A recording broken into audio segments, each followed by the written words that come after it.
আরিশাকে দেখেন, আরিশার মুখটা শুকাই গেছে একদম, আর মুখে আম লেগে আছে দেখেন। যতগুলো বাসায় আম ছিল সব তাড়াতাড়ি করে খেয়ে ফেলতেছি। আর মাত্র 2 দিন পর হচ্ছে আমরা গ্রামে যাব। ঈদের যত আমেজ, মানে কুরবানি ঈদের সবকিছু দেখলাম রাস্তাঘাটে, গরুর হাটে। হ্যাঁ, আসসালামু আলাইকুম, কেমন আছেন সবাই? তো এখন বাজে প্রায় 5:30।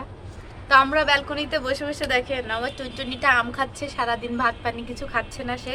আর এই দেখেন 1 প্লেট আম কেটে নিয়ে বসছি আমরা 3জন খাওয়ার জন্য।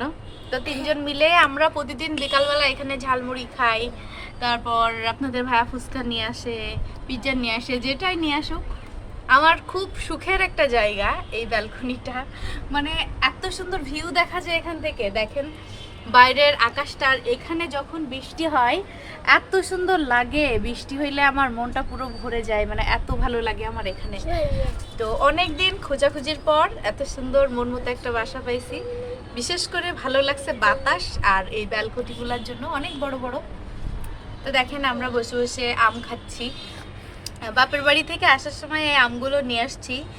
তো আমগুলো অনেক মিষ্টি, মানে নর্মালি হয় কি আমরা যখন বাজার থেকে আম কিনে খাই তখন দেখা যায় যে সেখানে অনেক ফরমালিন থাকে বা বিভিন্ন রকম সমস্যা। তো এই জন্য চেষ্টা করি সবসময় গাছ থেকে আম কেনার বা বাসা থেকে নিয়ে আসার।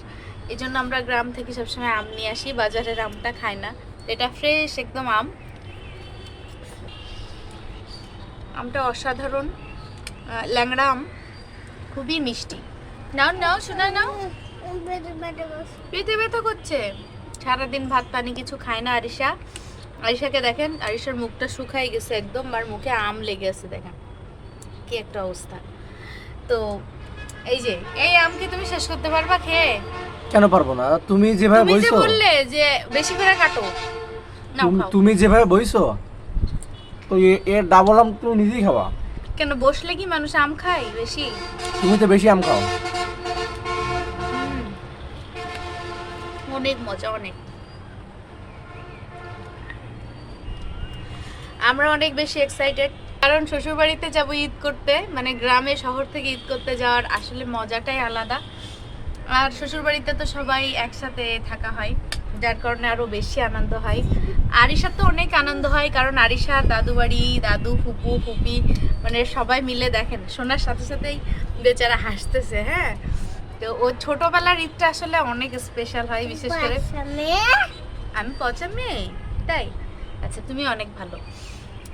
তো মানে যতগুলো বাসায় আম ছিল সব তাড়াতাড়ি করে খেয়ে ফেলতেছি। আর মাত্র 2 দিন পর হচ্ছে আমরা গ্রামে যাব, গ্রামে চলে যাব। তো সেখানকার ভিডিও আপনারা দেখতে পাবেন। আমাদের গ্রামের বাড়িটা অনেক সুন্দর, আমার কাছে তো ভালো লাগে। চারিদিকে ঘের আর মাঝখানে আমাদের একটা বাড়ি, তো আমার কাছে অনেক ভালো লাগে। সেখানেও অনেক বাতাস, তাই না আরিশা? আচ্ছা, তো এই জন্য অনেক এক্সাইটেড। মার্কেটে গেলাম, তো মার্কেটেও দেখলাম তেমন একটা আমেজ নাই, মানে এবারে ঈদের যত আমেজ, মানে কুরবানি ঈদের সবকিছু দেখলাম রাস্তাঘাটে, গরুর হাটে। হ্যাঁ, সবার অনেক মাতামাতি। তো কুরবানির ঈদটা আসলে এরকম, ঈদের দিন মানে রোজার ঈদের মতো এরকম বের হনো হয়তো হবে না, কারণ রান্না বাড়া, ভুঁড়ি পরিষ্কার করা, আপনাদের ভাইয়া তো অলরেডি মজা নিতেছে আমার সাথে যে এই দেওয়ার কোনো মজা নেই, ভুঁড়ি পরিষ্কার করবা। তো সবকিছু মিলায় অনেক অনেক খুশি। আজকের ভিডিওটা এই পর্যন্তই। আর কারা আমাদের ডেইলি ব্লগ দেখতে চান প্রতিদিনকার, তো সবাই অবশ্যই জানাবেন। আজকের মতো আল্লাহ হাফেজ, টাটা।